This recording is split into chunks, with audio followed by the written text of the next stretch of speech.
سپۆنسەری دەستگای میدیای کورسات ماوەی 3 ڕۆژە لە کفری ئازیز دیداری هونەری و ئاشتی بەڕێواچێت. بێگومان لەم دیدارە چەندین هونەرمەند لە تەواوی شار و شارچکەکانی عێراقەوە بەشدار بوون و توانیویانە کە دیدارەکە و کە ئەم کۆبوونەوە هونەری و بڵێن ئەدەبیات جوانتر بکەن و لەگەڵ هەمومانە شابینین کە لە ماوەی ئەم 3 ڕۆژە چەندین پانێل وارووا وەرکشۆپ بوو، چەندین چالاکی هونەری و شانۆی وارووا شێوەکاریش بێگومان نمایش کراون و کۆبوونەوەیەکی زۆر باشیش بۆ تەواوی شانۆکاران و سینەماکاران و وارووا هونەرمەندانی کورد بە شێوەیەکی گشتی کە بتوان لە نێو دیدارێکە بۆ سێمین ساڵە کۆ ببنەوە بتوانن بڵین دیدارێکی لەو شێوەیە بەڕێوەبەرن و هەروەها بتوان سوود لە ئەزمموی یەکتریش وەربرن. قسەباتەکەم لەسەر بەرەوچوونی سێمین ڕۆژی دیداری هونەری و ئاشتی لەگەڵ زۆر بەڕێز کاک شوان جەلال کا بەڕێزیان ئێستا لە کفریەوە ڕاستە و خۆ لەگەڵن و شانۆکارن. کاک شوان سڵاوت لێ بێم کاتت باش بێ.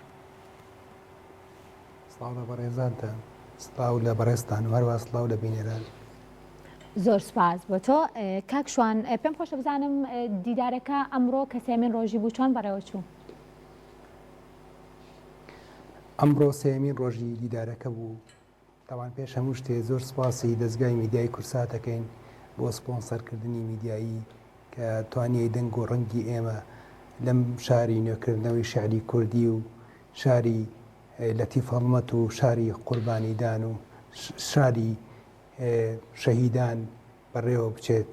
سێمین ڕۆژی دیدارەکەمان وەکو هەر ڕۆژانی تر لە چوارچێوەی کار و چالاکیەکاندا ژمارەیەک فیلمی سینەمایی کە بە لیژنەیەکی تایبەت دەستنیشان کرا و نمایش کرا و دواتریش کۆتایی هێنان ختامی دیدارەکەمان بوو کە ژمارەیە کوتا و وتار و هەروەها وتەی میوانان و ڕێزێنان بە میوانەکان و ئەوانەی کە دیبەیتیان هەبوو ئەوانەی کە لە پێشانگای شێوەکارێکە و میوزیکەکە بەشدار بوون. باشە، پێم خۆشە بزانم ئەم دیدارە بۆچی ماوەی 3 ساڵە بەردەوامەوەتە گرنگیەکەی بۆ کفری و هەروە بۆ گەرمیان و با بڵین بۆ تەواوی هونەرمەندانی کوردستان و عێراقیش چییە؟ خاتونی بەڕێز، کفری نامۆ نییە بە هونەر. ڕاستە. شاری کفری سەرچاوی مەقاماتی عێراقیە. یەکەمین شانۆ گەرمیان لە کفریان نمایشەکرێ. لەم شارەدا ژمارەیەک زۆر گەنجی بەهرەمەند هەیە ئەگەر دەستگیرەوەی و پشتیوانی بکرێن تا ئاسی داهێنان ئەڕۆن. ئەم دیدارەش ڕێکخراوی هاوکاری ئەمانی ساڵانە پێی هەڵەسێ بە هاوکاری ژمارەیەک لە هونەرمەند و گەنجی خۆبەخش و پەیمانگای هونەرە جوانەکان و دام و دەستگاکانی تریش بە سپاسە ئەمساڵ ئێوەشی هاتە سەر و سپۆنسەری میدیایەکەتان کرد.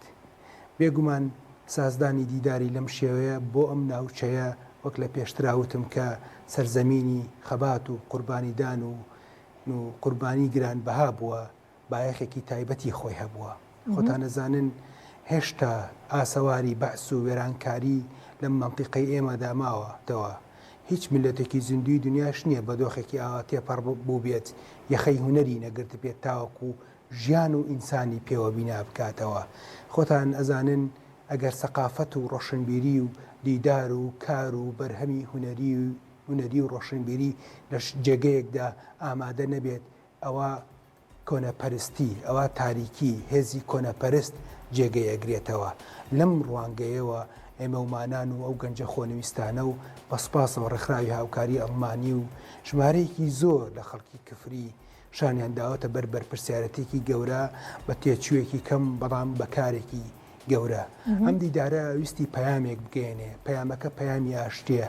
ئێمە وەک یەکێک لە میلەتە زیندۆکان و لە هەمان کاتە میلەتێکی قوربانی هێشتا پەیام و ئیلهام بەخشی ئاشتیە بەخشین بە میلەتانی دراوسێ خۆمان. لە ناو عێراقا ئێمە ئەو عێراقە وا باو بووە کە عەرەب کوردی چەوسانەتەوە، بەڵام ئێمە لە ڕوانگەی هونەرەوە ویستومانە دەستی ئاشتی، دەستی برایەتی درێژ بکەین. بۆیە لەسەر ئاستی عێراق ژمارەیەکی بەرچاو. بەڵێ کاک شوان، ویستم پرسیاری ئەوە بکەم، بەڕاستی ئەم دیدارە بۆ هۆی بڵین هاتنی میوانێکی زۆریش بۆ ناو کفری و ئەوەی کە جێ خۆشحاڵیە و ئەوەی کە من زانیاریم هەبێ زۆرێک لە کەسە دیارەکانی نێو کفری ئازیز و زۆرێک لە هونەرمەندان و لە نووسەران ماڵەکەی خۆیان واڵا کردووە ئەم چەند ڕۆژە بۆ میوانەکانیش بێگومان ئەمەش لایەنێکی تری جوانی کفری پیشانەیات. بەڵێ بێگومان مەسلەی میواندۆسی کفری ڕەگوڕیشەیەکی مێژوویی هەیە. کفری لە ساڵەهای ساڵە ناوەندێک بووە میوانی پێدا تێپەڕ بووە. کفری ناوەندی بازرگانی و کاروانسەرا و هاتوچۆی نێوان دورگەی عەرەبی و شام و دەوڵەتی عوسمانی بووە. بۆیە لەناو ئەم ڕەگە مێژوویە تاوەکو ئێستاش و لەنەوەی ئێستاشا ڕنگدانەوەی هەیە. لە شاری کفری بەداخەوە وتێن نییە، بەڵام ماڵەکان واڵا بوونەتەوە بە هاوکاری دام و دەستگا و خەڵکەکەی شاری کفری میوانەکان بەو پەڕی سنگ فراوانیەوە وەرگیراون و ئەمەشە بۆتە یەکێک لە تایبەتمەندی و خەسڵەتەکانی کفری و تەنانەت بە جۆرێک لە جۆرەکان دیدارەکەی ڕازاندوێتەوە. میوانەکانیش زۆر زۆر دڵخۆش بوون پێی. ژمارەیەکی باش لە ئەکادیمیست و هونەرمەندە ناسراوەکانی عێراق و کوردستان بەشدار بوون و ئەم بابەتەشیانەوە وەک بەڕێزت وتت بەلاوە بایەخدار بوو. بێگومان ڕاستە. کاکشوان پێم خۆشە بزانم هەم بۆ نووسەرانی گەنجی کفری و هەم بۆ شانۆکاران و هەم بۆ سینەماکاران و هەم بۆ هونەرمەندانی ئەو دەڤەرەش بە تایبەتیش گەنجان ئەم دیدارە تا چەند گرنگ بوو و دەرفەت بوو بۆ بە بڵێن نمایشکردن یاخود دەرخستنی توانای گەنجان لە هەر بوارێکا بێت و بە تایبەتیش لە هەریەک لە بوارەکانی هونەری و هەروەها بە بڵێن شێوەکاری بە شێوەیەکی گشتی. باڵێ لە ڕاستیدا ئەو بەشانی کە تۆ باست کرد لە ناو دیدارەکەیە گرنگی تایبەتیان پێدرا بوو، هەم ناوەی کفری هەم دەرەوەی کفری، هەم ناوەی هەرێم هەم لەسەر ئاستی عێراقا. وەکو وتم لە کفریە ژمارەیەکی زۆر باش ڕوحیەتێک هەیە لە ڕوحیەتی خۆبەخشی و کارکردن بۆ هونەر و ئیشکردن لەو بوارەدا.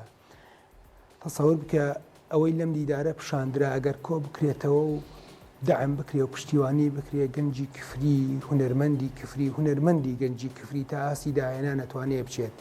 یعنی یەکێک لەوانە نمایشێکی شانۆیی کراوە لە سیاقی خۆیان لە فۆرمی خۆیان ببینی لەم بێدەعمی و لەم وەزعەیە کە ڕەنگە ئێستاکە قەیران و نەخۆشی و ناخۆشی هەمووی کۆبووەتەوە کۆمەڵێک گەنجی تازە لە بواری هونەرا کۆبوونەتەوە نمایشێکیان کرد. نمایشەکە وەک خۆتان ڕووماڵتان کرد بۆ ئاستی ئەعجابی بەشێکی زۆر لە هونەرمەندانی عێراق. لەم بارودۆخەیە کۆمەڵێک گەنج ئیشێکی وا بکەن لە ڕاستیە ینی نەک بەو پێی باسی خەڵکی خۆمان بکەین ئەوانە بەڵک مایە خۆشحاڵیە و بگرە شانازیشە. باشە پانێڵ وەرکشۆپەکان تا چەند گرنگ بوون بۆ نێو دیدارەکە کاکشوان؟ بێگومان وەرکشۆپەکان وەرکشۆپی هەرە گرنگ بوون. یعنی ئەمە هەنگایەکی زۆر چۆنایەتیە تۆ خەڵکانی زۆر بەناوبانگی لە ئاستی دکتۆر فازڵ جاف و لە ئاستی کاک شیراز بێن پێش دیدار. یعنی دیداری ئێمە ئەم ساڵ ڕاستە سێ ڕۆژ بوو، بەڵام بە هەفتەیەک پێشەوە دەستی پێی کرد. خۆتان نەزانن مەسلەی ڕاهێنان و وەرکشۆپ لە دیدارە و پێش دیدار و پاش دیداریش هەر بایەخی خۆی هەیە.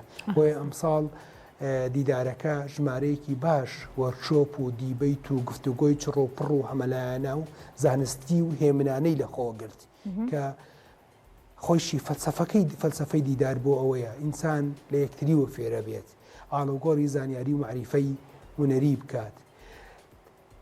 ئەمەیە ئاماژە بە شتێکیش بکەم و پێشم وایە کورساتی ئازیز و بینەرە خۆشەویستەکانی وەکو تەلەڤیزیۆنێکی پێشکەوت و خواز کە سپۆنسەریان کردین مای خۆشحاڵیە بۆتان شانۆیی 25 سانتیم کە ساڵی پار لە دیداری هونەری باشتی نمایش کرا و بەرهەمی گروپی شانۆی کفری بوو و بەڕێوەبەرایەتی ڕۆشنبیری گەرمیان فەندی کردبوو.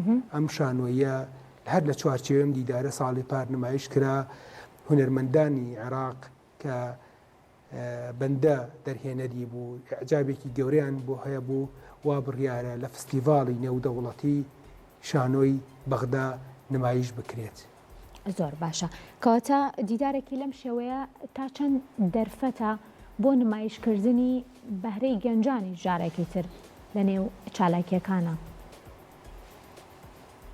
بەڵێ لە ڕاستە ئێمە ئەمڕۆ دیدار کۆتایی هات لە ڕۆژانی ئایندا بزات بۆ مۆزوعی کە بە ڕێزت ئێستا باست کرد چۆن خەڵکی ئەزمموی تازە پێگەیشت و لەگەڵ خەڵکی ئاست باڵایە جۆرێک لە جۆرەکان هەردووکیان جێبکەینەوە گرنگە بۆ گەنج خۆی بسەلمێنێ گرنگە بۆ گەنج دەربکەوێت بەڵام ئەم دەرکەوتنە ئەبێش جۆرێک لە پۆلیان بەندی بۆ بکەی کارەکەی پیشان بدەیت لە هەمان کاتە وەرکشۆپی بۆ بکەیت لە هەمان کاتە پیشانیش بدرێت و دوایی کەلێن و کەلەبەرەکانیشی تەمان بە زمانی گوڵ پێبووترێتەوە وازانم کارێکی زۆر بایەخدارە بێتەوە گەنجی کفری لەناو ئەم هەلوبەرجەی خۆیان توانێتی تەحەدای گەورە بکە و ئیشی گەورە بکە و خەڵاتی نێودەوڵەتیمان هەیە بەشداریمان هەیە لەناوەی هەرێم و دەرەوەی هەرێم چەندین گروپی شێوەکاری و شانۆ و سینەمامان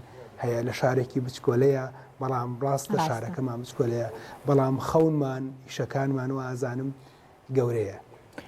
هەمیشە بەردەوام بن کاک شوان وەکو دوا پرسیار پێم خۆشە بزانم دیدارەکە ئەمساڵ بێگومان بە ئامادەبوونی خەڵکانێکی زۆر لە هونەرمەندان و لە شێوەکاران و لە شانۆکاران و سینەماکاران لە تەواوی عێراقەوە بەشدار بوون.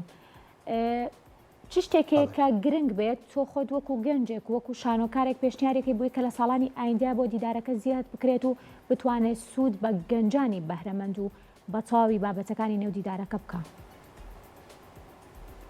وڵی ئەوەی کە لە پرسیاری پێشوو قسەم لەسەر کرد حەزەکەم لە دوایین پرسیارەیە زیاتر جەختی لێ بکەمەوە.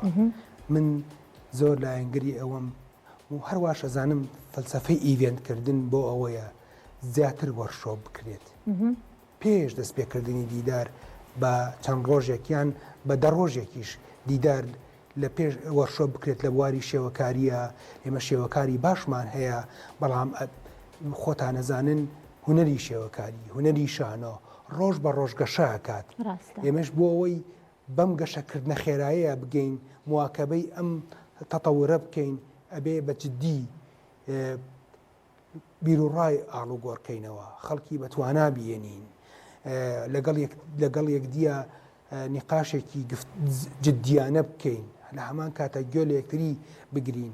من پێم وایە دیبەیت و پانێڵ و هەروەها سیمیناری جیاوازی تابێ لە بیرمان نەچێ شاری کفری پەیمانگای هونەرە جوانەکانی تایە لەم پەیمانگایە هەوڵ و توانا هەن بەڵام ئەم هەوڵ و توانایانە پێویستیان بە دەستگیرۆییکردنە پێویستی بەدامکردنە لە قۆناقی فێربوونە پێویستە ئەزمموی زیاد لە مامۆستایەک ببینی ڕەنگە لە کفریە چەند مامۆستایەکی کەم هەبێت ویکێک لە کێشە گەورەکانی پەیمانگای هونەرە جوانەکان کێشەی مامۆستا بێت کە دیداری لەم شێوەیە دەرفەت بۆ ئەم پەیمانگایش کە خۆیان بەشێکن لە شەراکەتن لە ئەنجامدانی ئەم دیدارە دەڕەخسێنێت تاوەکو خەڵکی تریش ببینن و نەرمەندە عێراقیەکان ببینن ئەکادیمیستە هەرە بە ناوبانگەکانی عێراق ئێمە توانیانمانە بانگێشتیان بکەن و لێرە بتوانن وەرکشۆپ بکەن کاری هەمەلایەنە بکەن. من زیاتر جەختەکەمەوە لەم لایەنە لە ساڵی ئایندەیە کاری لەسەر بکرێتەوە. سوپاس بۆ بەڕێز شوان جەلال شانۆکار کە بەڕێزیان لە کفری عەزیزەوە لەگەڵمان بوون. دووبارە سوپاس بۆ بەڕێز